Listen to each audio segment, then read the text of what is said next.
हालात कितने बुरे हैं। ये अमेरिका इजराइल सुधर नहीं सकते हैं। अब नया खेल है अमेरिका का। अब अमेरिका सोच रहा है कि लेबनान के अंदर अपनी फौज तैनात की जाए। ये तो वही वाली बात हो गई कि कमरे से कुत्ता निकाला तो सुअर आ गया। ईरान ने इतनी मेहनत करी लेबनान से इजराइल को निकालने के लिए और अभी भी कर रहा है, तो ऊपर से अमेरिका कह रहा है कि नहीं हम भी तैनात कर देते हैं। तो ये तो अमेरिका की ये बात ईरान को कैसे पसंद आएगी। ईरान की नज़र में अमेरिका इजराइल अलग थोड़ी है भाई। ये तो सीधा सीधा इजराइल की तुमने हेल्प कर दी कि भाई अमेरिका ने कह दिया कि भाई हम भी तैनात हो जाएंगे। तो देखिए दुनिया के सामने ट्रंप ईरान से क्या डील कर रहा है वो बात अलग है, लेकिन दुनिया के पीठ पीछे इजराइल के साथ क्या कोऑर्डिनेशन बिठा रहा है अमेरिका, ये सिर्फ अल्लाह जानता है। ताज़ा अपडेट तो ये आ रहा है मेरे पास कि ये तस्वीर देख लीजिए, लेबनान पर इजराइल ने फिर हमला किया है। कोई भी दिन ऐसा नहीं गुजरा है जिस दिन लेबनान पर इजराइल ने हमला ना किया हो। तो बताओ अभी भी सीज फायर का उल्लंघन अंधभक्तों का बाप फादरलैंड कर रहा है कि नहीं। यहां तक कि नेतन्याहू लेबनान की सरजमीन पर पहुंचा।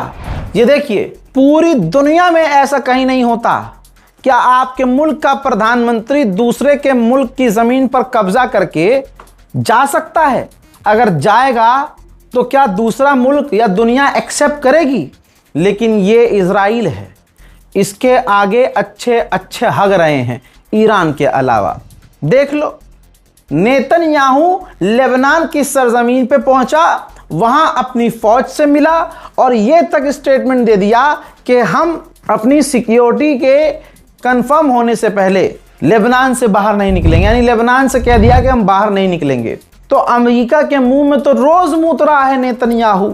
अभी भी अगर किसी को शक है इस बात पर कि अमेरिका को चलाने वाला ट्रंप नहीं नेतन्याहू है, तो भाई साहब अपने सर पे दो चार लठ मार लो, शायद खोपड़ी सही जगह आ जाए। यकीन करो नेतन्याहू यानी इजराइल ही दुनिया के तमाम बड़े सिस्टम्स को चला रहा है। कहते हैं कि लोग कहते हैं कि अरे फलाना बिक गया है, फलाने देश का प्रधानमंत्री बिक गया है, राष्ट्रपति बिक गया है, अंबानी ने अदानी ने खरीद लिया है। अरे असली खरीदार तो इजराइल है। पूरे अरब के सिस्टम को चलाने वाला इजराइल है, अमेरिका के सिस्टम को चलाने वाला इजराइल है। तो आप जहां रह रहे हैं वहां का सिस्टम कौन चला रहा है, सोच लीजिएगा। अब जब ये यहां से वापस लौटा है तो वहां जाके इसने सूट वूट पहन के स्टेटमेंट दिया है कि हम लेबनान से निकले नहीं हैं, बल्कि लेबनान के ज़मीन पर ही 10 किलोमीटर कब्जा करके हमने 10 किलोमीटर का सिक्योरिटी बफर जोन बना दिया है, हम वहां पर मौजूद हैं। हमने लेबनान के साथ ही डील करके अपना एग्रीमेंट साइन कर लिया है और हमारे इस एग्रीमेंट से बेशक हिजबुल्लाह और ईरान खुश नहीं है। नेतन्याहू ने आगे ये भी बात कह दी है कि इजराइल सिर्फ यहूदियों का देश है, फिलिस्तीन स्टेट बनेगा नहीं। अब मुझे बताओ कि तुम्हारा पसंदीदा मोहम्मद बिन सलमान जिसकी तुम गुलामी करते हो, कहाँ है वो? अपने ज़मीर को कब जिंदा करोगे? जब मौत सामने देखोगे, जब सारी उम्र निकल जाएगी, उस वक्त जब तुम्हारी आवाज़ भी नहीं निकल रही होगी, तब कुछ बोल के क्या फ़ायदा? सोचिए इजराइल पूरी तरह से कोऑर्डिनेट करता है कतर, सऊदी अरब और यूएई से, तमाम अरब देशों से। और यह भी आपको पता है कि सऊदी अरब इजराइल के आगे कुछ नहीं बोलता है, बस इज्जत बचाने के लिए कहता है कि नहीं फिलिस्तीन स्टेट ज़रूरी है हमारे लिए। तो तेरी अगर मोहम्मद बिन सलमान एक ही बात है, वो भी मुंह की, कि फिलिस्तीन स्टेट ज़रूरी है, तो यहाँ तो वो इजराइल फिलिस्तीन स्टेट से भी इनकार कर रहा है। लेकिन कोई भारत का मौलाना, पाकिस्तान का मौलाना और बांग्लादेश का मौलवी और न कोई मुसलमान खड़ा होकर, जो खासकर एक शिया समुदाय को गाली बकते हुए जो कहते हैं कि भाई हम सब एक हैं, उन्हीं को गरियाते हुए हम कहते हैं कि अरे अपनी लड़ाई लड़ रहे हैं। अबे कम से कम वो अपनी तो लड़े। तेरी बात सही है भाई, कम से कम वो अपनी तू बता जिसकी तू गुलामी कर रहा है। तुझे तो चांद से भी मतलब नहीं है, तू तो बस ये देखता है कि मुफ्ती ने ऐलान कर दिया कि हाँ सऊदी में ईद हो गई तो हम हिंदुस्तान में कल ईद मनाएंगे जी, सऊदी में आज हो गई। तो अरे भाई, तुमने मोहम्मद बिन सलमान को अपना मौला चुना, ये तुम्हारी बदकिस्मती है। क्योंकि जो अरब जाकर रहे हैं वो इस बात को जानते हैं कि जो अरब के लोग हैं ये भारत के मुसलमान को मुसलमान नहीं समझते, ये खारजी समझते हैं कि इस्लाम में तुम कन्वर्ट होके आए हो।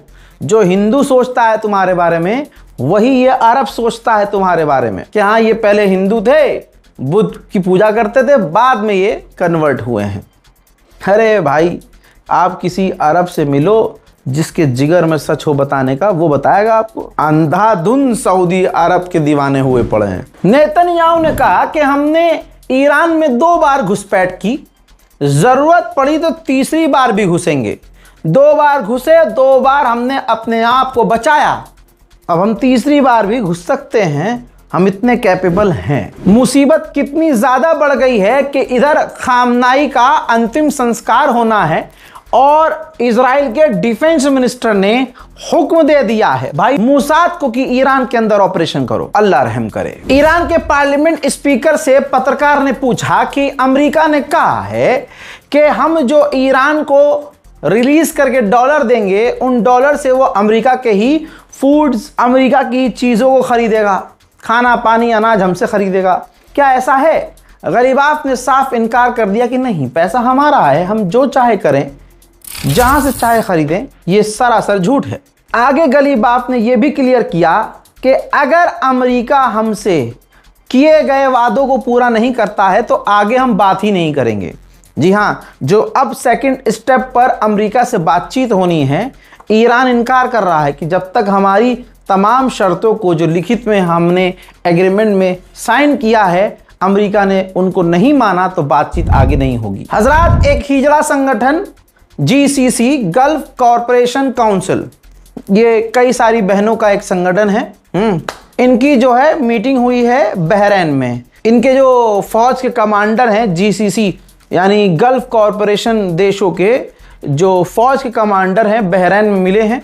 और ऑब्वियसली सारे शैतान एक होते हैं, तो वो किसी एक के खिलाफ जो उनकी आइडियोलॉजी के खिलाफ हो, उनकी गुलामी, अमेरिका की गुलामी के खिलाफ हो, तो उसके खिलाफ षड्यंत्र रचते हैं। तो जाहिर सी बात है ईरान के खिलाफ जीसीसी भी षड्यंत्र रचने में शुरू हो चुका है। यही जीसीसी है जो कि हजारों लाखों फिलिस्तीनियों के नरसंहार पर निंदा करने के अलावा ये कुछ और हिजड़ा संगठन कर नहीं पाया। अमेरिका के एनर्जी सेक्रेटरी ने कहा है न्यूज चैनल पर बैठकर कि ईरान कॉपरेट नहीं कर रहा है, यानी ईरान अगर गुलामी इनकी करे तो कॉपरेट कर रहा है, ईरान अपनी शर्तों पे चले तो कॉपरेट नहीं कर रहा है। अमेरिका के एनर्जी सेक्रेटरी ने कहा है कि भैया ईरान कॉपरेट नहीं कर रहा है और आज जो स्ट्रेट ऑफ हॉर्मुज से तेल गुजर रहा है ना दुनिया भर का, ये सिर्फ डोनाल्ड ट्रंप का कमाल है। ये वैसे ही तारीफ हो रही है जैसे मोदी सरकार की, खासकर मोदी जी की तारीफ जो है गोदी मीडिया नई नई साड़ी पहन के एंकराइन कर देती है ना कि अरे मोदी की बॉडी लैंग्वेज, अरे मोदी जी ना ऐसे बैठे थे और ऐसे देख रहे थे। डोनाल्ड ट्रंप समझ गया था कि ये मोदी नाराज है और मोदी जी ने अपना पैर ऐसे हिलाया तो समझ गया डोनाल्ड ट्रंप के पैर से मारने का इशारा कर रहे हैं। इनके मन में ट्रंप के खिलाफ गुस्सा है। ट्रंप का कच्छा गीला हो गया।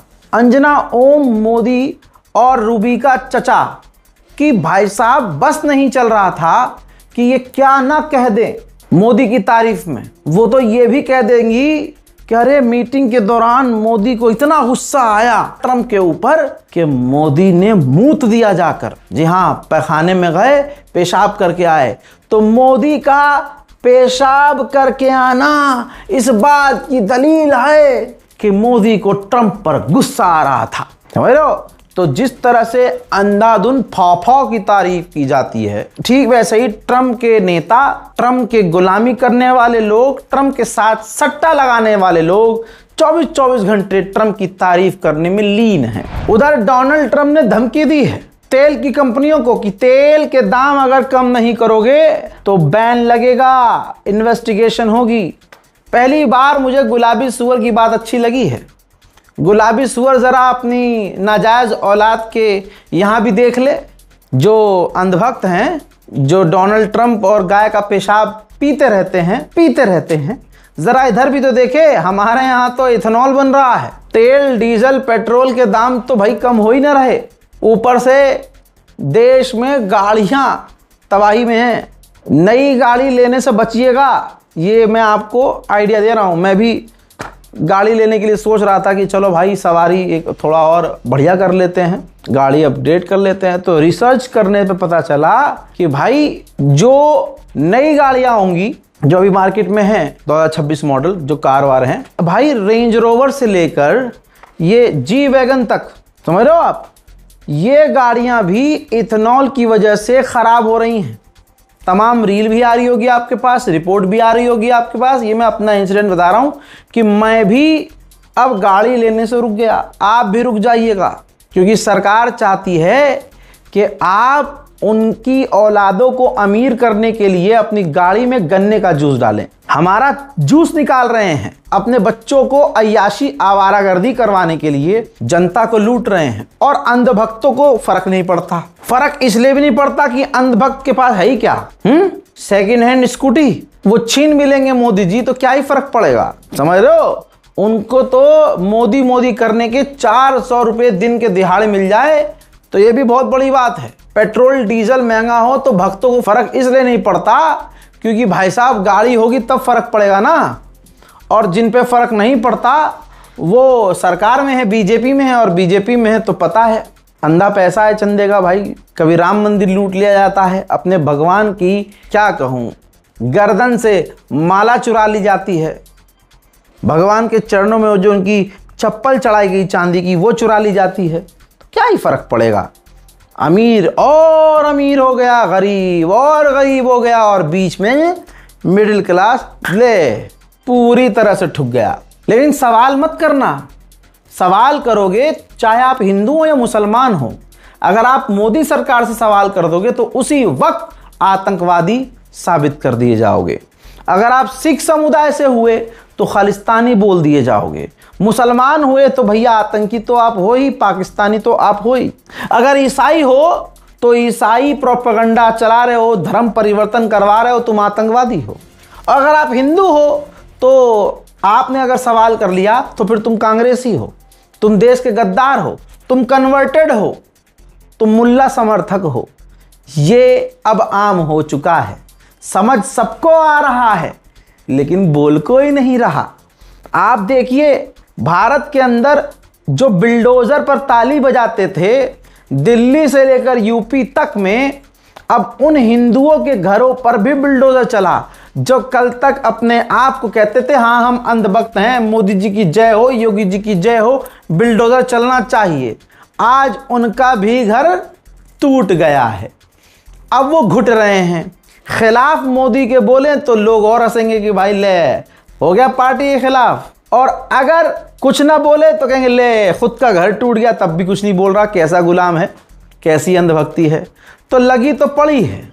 जब तुम शैतान और हैवानियत करने वालों को सर पे बिठाकर उसको सपोर्ट करोगे सिर्फ इसलिए कि भाई मुल्लों की चूड़ी टाइट होनी चाहिए, तो तुम्हारे साथ होगा क्या। कर्मा नाम की चीज होती है ना। अब सोचिए हमारे उत्तर प्रदेश के माननीय सीएम के आप जितने भी बयान सुनेंगे उसमें गुस्सा, नफरत, हिंसा, चेहरे पर सड़ापन, घिनौनापन कि अरे बाप रे बाप, इतनी नफरत अपने ही भाई। मुसलमानों ने भी तो वोट दिया, सारे मुसलमान थोड़ी कांग्रेस को सपोर्ट कर रहे थे, योगी जी को भी तो सपोर्ट करने वाले मुसलमान थे। लेकिन भाई साहब योगी के आप जितने भी बयान सुनेंगे उसमें योगी जी नौकरी, रोजगार, शिक्षा, पेपर लीक इन पे बयान देते हुए नहीं सुनेंगे, बल्कि चोरी हुई है उनके यहाँ, उनके मंदिर में, तो उनको यह कहते सुना गया कि भी इस पर कोई टिप्पणी मत करो, अभी जांच होगी। आप समझ रहे हो, क्योंकि वहां मुसलमान नहीं था ना। सिर्फ और सिर्फ एंटी मुस्लिम स्टेटमेंट, और खासकर कांग्रेस को गाली। अरे 2014 से अब तक आप हैं, किया क्या है वो बताइए। दो भाई पूरी की पूरी ताकत से पूरे देश को बर्बाद किया कांग्रेस ने, मान रहा हूं। लेकिन आपने तो कहा था, आपके प्रधानमंत्री ने कि भाई बनो आप मुझे 50 दिन दीजिए, 50 दिन, उसके बाद बीच चौराहे पे। अरे आप जो बोलते हैं फिर वो बाद में याद नहीं करते क्या? खैर, जब जनता नहीं समझ रही है तो मैंने ठेका लिया है समझाने का। क्या अपना काम करो, घर जाओ भैया। चलो 79% ईरान ने अपना पेट्रोकेमिकल प्लांट रिकवर कर लिया है। जितनी तबाही हुई थी लगभग 90% ईरान ने अपने प्लांट्स को, केमिकल फैक्ट्रीज को ठीक कर लिया है। ईरान का दबाव आखिरकार ओमान पर भी नजर आ गया है। 24 घंटे के बाद ओमान के विदेश मंत्री ने कहा कि स्ट्रेट ऑफ हॉर्मुज में हम टोल नहीं लेंगे, लेकिन एनवायरमेंटल सिक्योरिटी, सेफ्टी और इंश्योरेंस पर हम फीस ले सकते हैं। इस बारे में हम सोच सकते हैं। यानी ईरान वाली बात हो गई। हजरत IRGC ने कतर के जरिए अमेरिका को धमकी भेजी है। कहा कि हमें गारंटी चाहिए कि वेस्टर्न देश और अमेरिका मिलकर हॉर्मुज को कंट्रोल करने और हमसे छीनने का जो प्लान बना रहे हैं वो छोड़ दीजिए, वरना अगर स्ट्रेट ऑफ हॉर्मुज में हमारा कंट्रोल ना हुआ तो सब कुछ खराब हो जाएगा। कोई बातचीत, कोई डील नहीं होगी। यहां तक कि धमकी ये दी गई है कि हम हॉर्मुज बंद कर देंगे। इजराइल ने वो काम शुरू कर दिया है, मैं पिछले 10 दिन से बता रहा हूं, जिसके लिए वो जाना जाता है। गाजा में फिर से बमबारी की, 2 लोग शहीद हुए, जिसमें एक छोटा बच्चा भी शामिल है। 5 से 10 लोग घायल भी हुए। उधर इजराइल के अलग अलग शहरों में कार धमाके हुए हैं। अब इस धमाके में कितने इजरायली मारे गए हैं कोई पुष्टि नहीं है। मेरे आजू बाजू में 2 तस्वीरें चल रही हैं, जिन तस्वीरों में आप देख रहे हैं कि कार में, गाड़ियों में, ट्रक्स में धमाके हुए हैं। इसके पीछे कौन है नहीं पता और अभी तक इसके बारे में एडिशनल जानकारी नहीं आई है, लेकिन धमाके इजराइल में कंफर्म है। हजरात मोहतरम, इस रिपोर्ट को शेयर कीजिएगा, अपनी राय कमेंट सेक्शन में जरूर लिखिएगा। चैनल को सब्सक्राइब कीजिएगा ताकि आपको सबसे पहले जानकारी मिल जाए और नोटिफिकेशन आपको मिल जाए। जय हिंद।